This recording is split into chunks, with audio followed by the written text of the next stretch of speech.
Morning, everyone. Good morning. Good morning. Thank you for coming to this Sunday service this morning. So this morning we have a Bandana Tisarana, then Jusege on the page 21 on this orange service book. If you have the orange service book,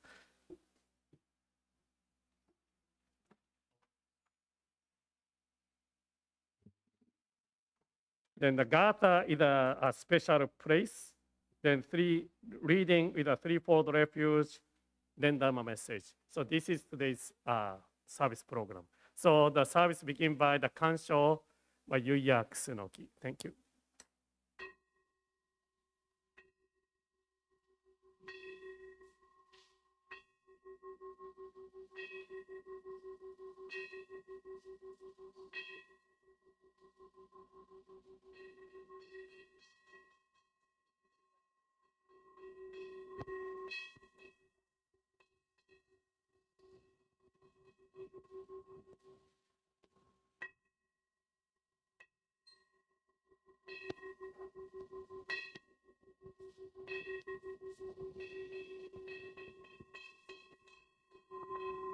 Namo Amida Butsu. Namo Amida Butsu. Namanda, Namanda, Namanda, Namanda, Namanda.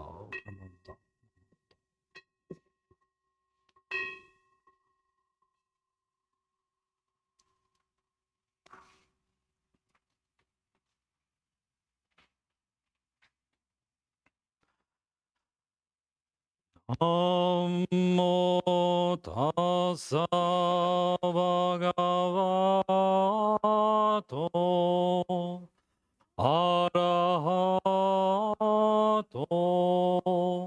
sammasambuddhassa. Homage to him, the exalted one, the enlightened one, the supremely awakened one. Buddham saranam gacchami. Dhammam saranam gacchami. Sangham saranam gacchami. I go to the Buddha for guidance. I go to the Dharma for guidance. I go to the Sangha for guidance. Namo Kie Butsu. Namo Kie Ho. Namo Kie So. Namo Amida Butsu. Namo Amida Butsu. Namanda, Namanda, Namanda.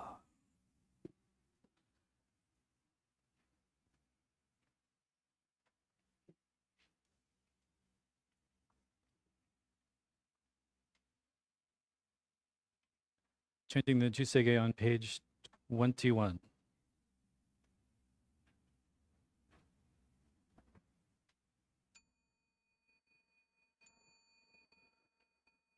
Kagon shosegan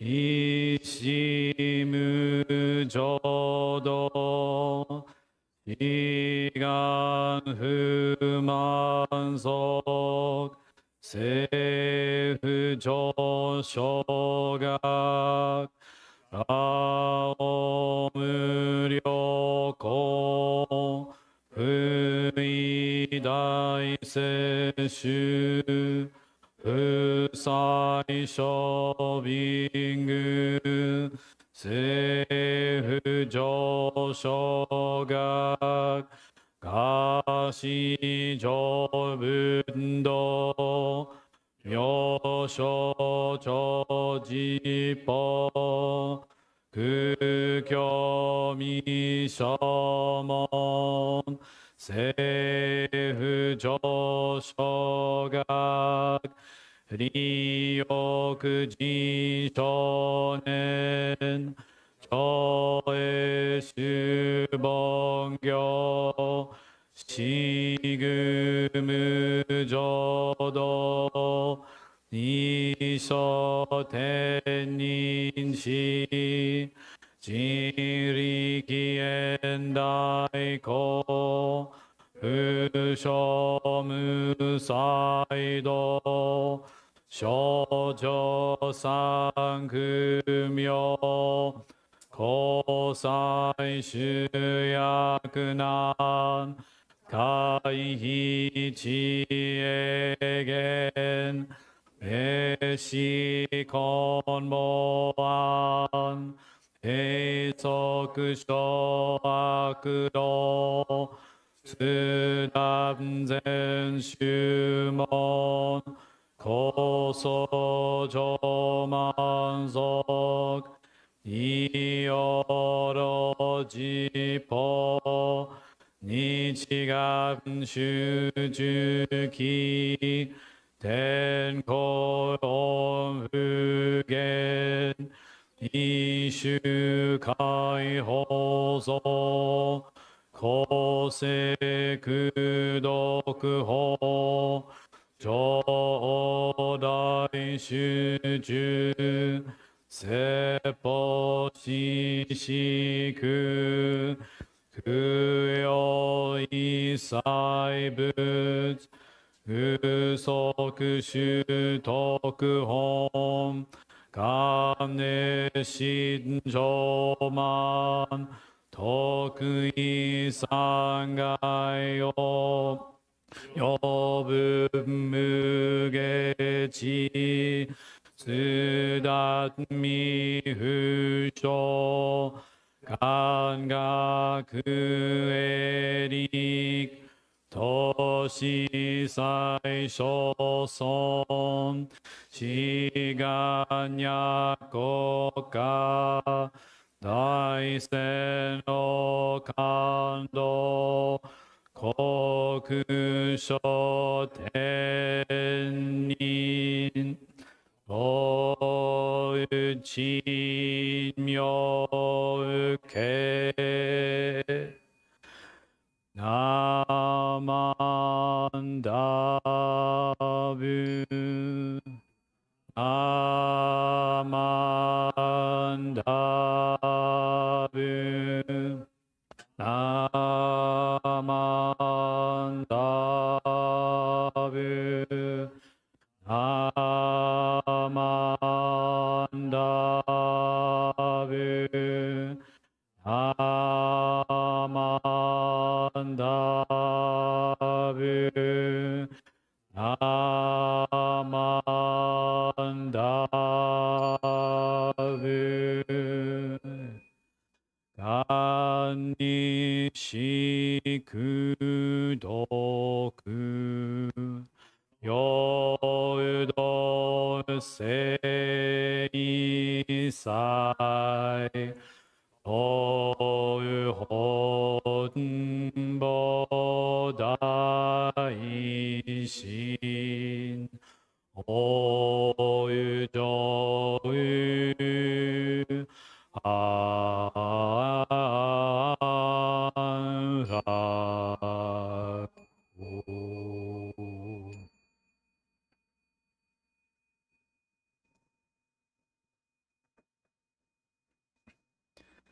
ナモアミダ仏、ナモアミダ仏、ナモアミダ仏、ナマンダブ、ナマンダブ、ナマンダブ、ナマンダブ。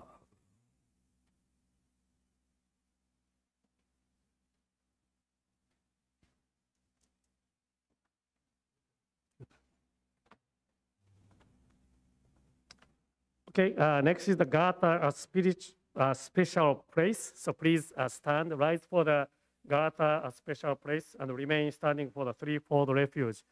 There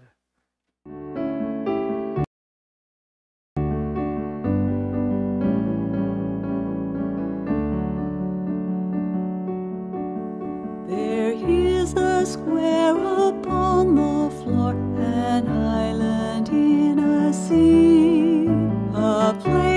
I visit every week a spot that's just for me. When I sit upon that square, I leave my cares outside. All anger is forgotten. The Dharma is my guide. There is a special something here. It's something you can see. For kindness lives within this place. It lives inside of me. Amida stands inside the shrine, a smile upon his face. I smile right back, I'm glad to be here in this special place. Now there's time to sit and think of all that I can do to care for those around me each day the whole week through. This is a home to gentle thoughts when sitting quietly. For kindness lives within this place. It lives inside of me. It lives inside of me.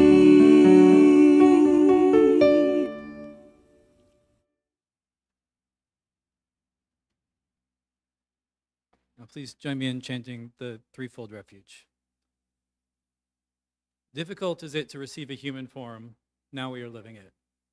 Difficult is it to hear the Dharma of the Buddha, now we hear it. If we do not cross over to the truth in the present life, in what life shall we cross over? Let us with sincerity and true reverence take refuge in the three treasures of the truth. I take refuge in the Buddha. May we, together with all sentient beings, awaken to the great way of enlightenment and to the unsurpassed intent of Amida Buddha. I take refuge in the Dharma. May we, together with all sentient beings, enter the storehouse of the Dharma, becoming like the wisdom ocean. I take refuge in the Sangha. May we, together with all sentient beings, become units in true accord, in harmony with all things.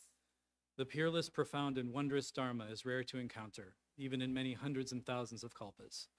Now we are privileged to hear and receive it. Let us thoroughly understand the true meaning of the Tathagata's teaching. Namo Amida Betsu. Namo Amida Betsu. Namandab, namandab, namandab.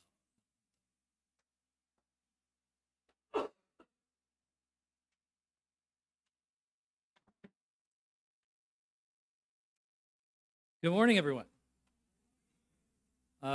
Welcome, especially to those of you who have traveled from afar.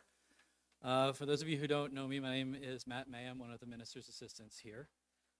And we're all here because we're about to go to a baseball game. So Rimban has been preparing for his first pitch today, and he has asked me to pinch hit. So I wanted to talk about something that I really care about that's related to sports. I love the Olympics, and just as it's been Rimban's wish since he got here to throw out the first pitch, it's been my wish to carry the Olympic torch. So this in 2028, I'm going to switch over to this microphone. Okay. How's that? Better? Good. Okay. I don't know if this is on or anything. Okay, good. Here. I would like to carry the torch in 2028. So I'm already like sort of keeping an eye on the news for when the torch run is going to start, because usually thousands of people carry the torch once it comes to the US. It goes all around the country and everybody kind of gets a turn to do this. And I actually got to do this when I was 20 years old. The Olympic Festival was in Colorado Springs. I was actually working at the US Olympic Training Center at the time, so I got to carry the Olympic Festival torch in '95. I have a photo of that, but I couldn't find it. I could find this one of me This was on in the national press when Salt Lake City won its first Olympics in 1995 for the 2002 Olympics. So I actually got to I was there when the IOC announced that we were having this. I was working in the facility that did this. So I really love the Olympic ideal. Right? I think that there's a lot to that is that shows the kind of care for one another, and the concept of being at peace. One of the key things that's happened over the years, the Olympics go back to the end of the 19th century, and they were crafted as a way for all of the nations to get together in a spirit of peace and have a competition.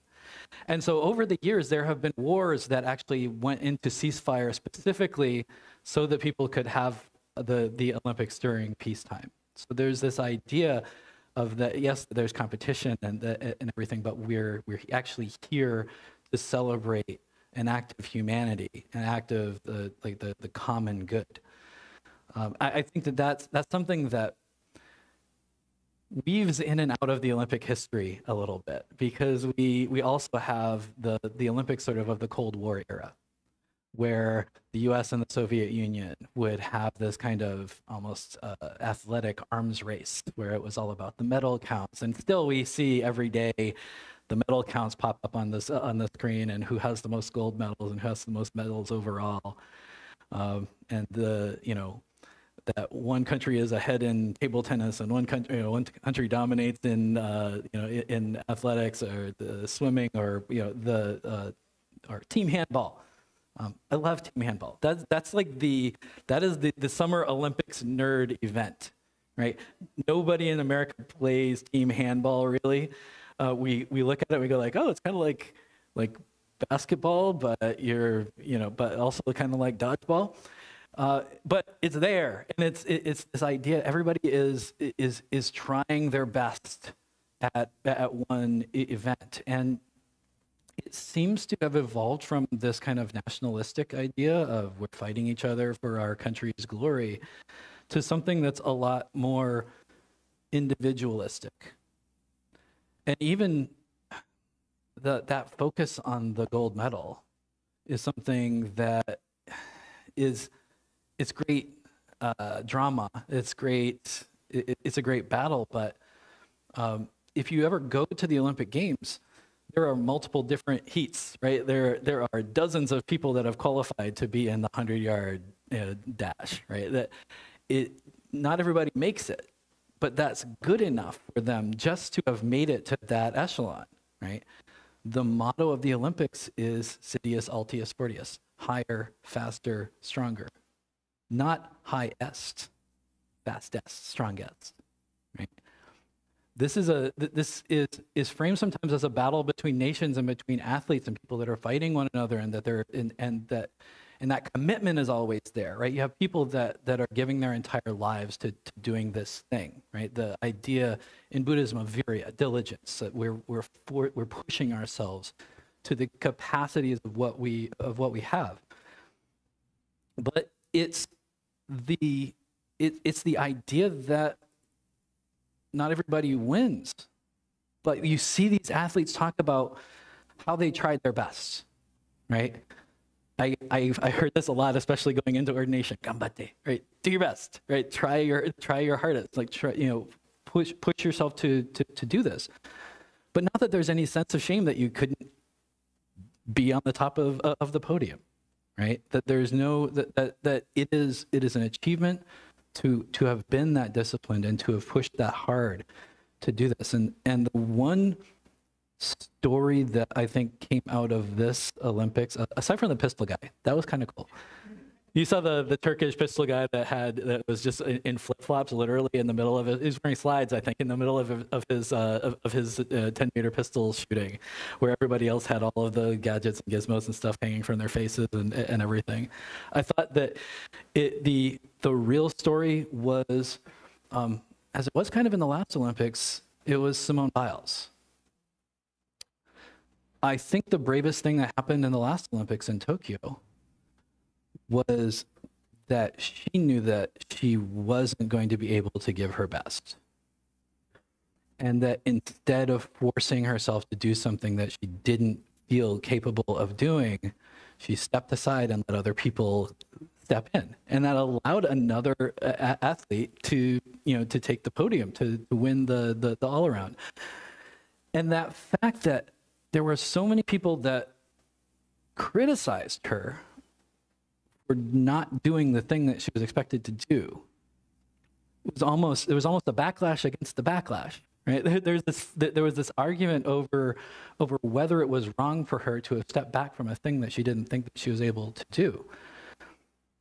And fast forward to this Olympics, we actually have probably the most iconic image of the Olympics was the podium where Simone Biles took second place in one of her strongest events in the floor exercise to Rebecca Andrade, who was the Brazilian athlete who was the kind of always second place to Simone Biles. And so that she and Jordan Childs actually, as they took the first or second and third place podium, turned and bowed and like in reverence to Rebecca Andrade for doing this, cheering on not only one another's teammates, but people who were doing the same thing together.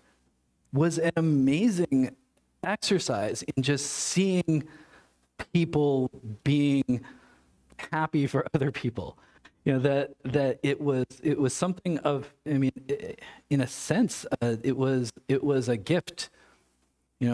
Going through, especially my childhood, where second place was, you saw it was Michaela Maroney, I think, in the Olympics, where she got second place, and the photo of that Olympics was her frowning, right? There was so much joy in seeing people, even that had just kind of achieved their right, like a good enough result for them. I made top 10. I get in the top 20. They were just happy to have been there. There was a sense of the joy and the recognition of one another's humanity, and that to me is a sense of compassion. That we felt each other's wins, we felt each other's losses. We saw when somebody was injured and couldn't recover from that. And I think that idea is really what the Olympics are all about. I think there are lots of Buddhist messages that are tied into that. And to wrap up, because we are all going to go to the same place now. And those of you who are out of town, we will make sure you get on the right train to get you there. It's not over. There's one other thing that's happening that's a part of the same movement, which is the Paralympics. The Paralympics come in the next, they begin on Wednesday, the 28th. So it's the same thing, right? An entire city taken over with athletes that are trying their best, that are competing against one another, that have dedicated their lives to a certain set of activities.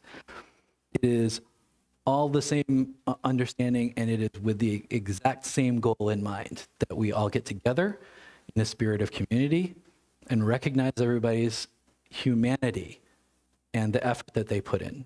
So I'd like you all to go. There's going to be a lot of Paralympics. I know the people at Comcast that have put this all together. It's going to be a lot of Paralympics on TV. If you like the Olympics, this is another thing to watch. So with that, let's switch. Oh, and also, just to tie it all back together again, baseball is coming back in 2028. So we're going to go watch the people who are going to be training for the next Olympics in baseball. So with that, I will let you all go get hot dogs and whatnot. Thank you all for coming. Please join me in Gasho. Namo Amida Butsu. Namo Amida Butsu. Namanda, Namanda, Namanda, Namanda.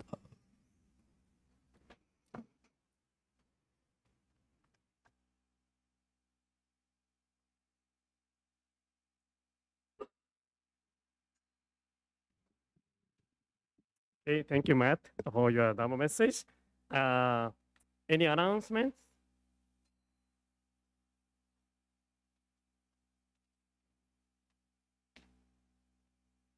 Good morning. For those of you not from here. My name's Tyler. I'm currently the temple chairperson. So I just want to welcome everybody that came from far, even though you might be rooting for another team, but we're all here for Sensei. And I would like to also acknowledge, when Kemi guys came and they said, oh, we're going to sell 600 tickets so Sensei can throw out the first pitch. I'm like, man, that's a lot of tickets. And I got to admit, I didn't say anything, but I had my doubts. But Kemi and Leanne and Tina pulled it off. Not everybody realizes, but last week there was this flurry of emails. They're like, there's another group that has 500 tickets. They're going to get the first pitch. And it was just panic. But we sold 620 or something like that. More. Well, we sold more than 600. Sensei's going to throw the first pitch. So thank you, everybody that's pitched in. And yeah, kudos to everybody. So, and to follow up on Sensei Matt's message, there's going to be a winner today and a loser, but we're all just happy that we're going to be there to watch Sensei throw the first pitch, right? Okay, thank you.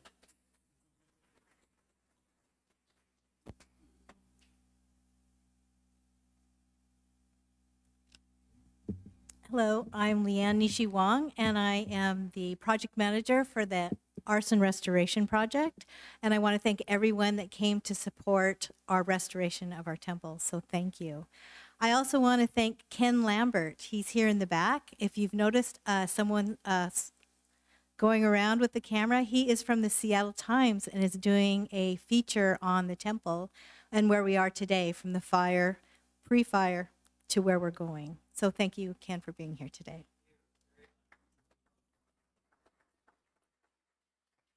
So we also want to thank Reverend Kusunoki because, believe it or not, he was sick and now he's well and he can pitch today.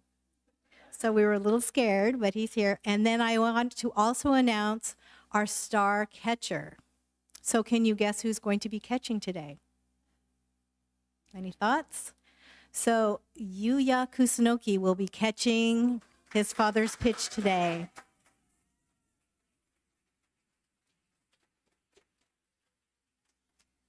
So I also want to mention that Yuya is 7 years old, and he's one of the youngest players, I believe, on his team. Yes, he's one of the youngest, if not the youngest player. So thank you, Yuya, for catching the ball today. And thank you all for coming from so far, our guests.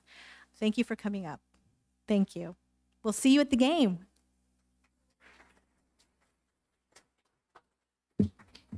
Okay, any other announcements?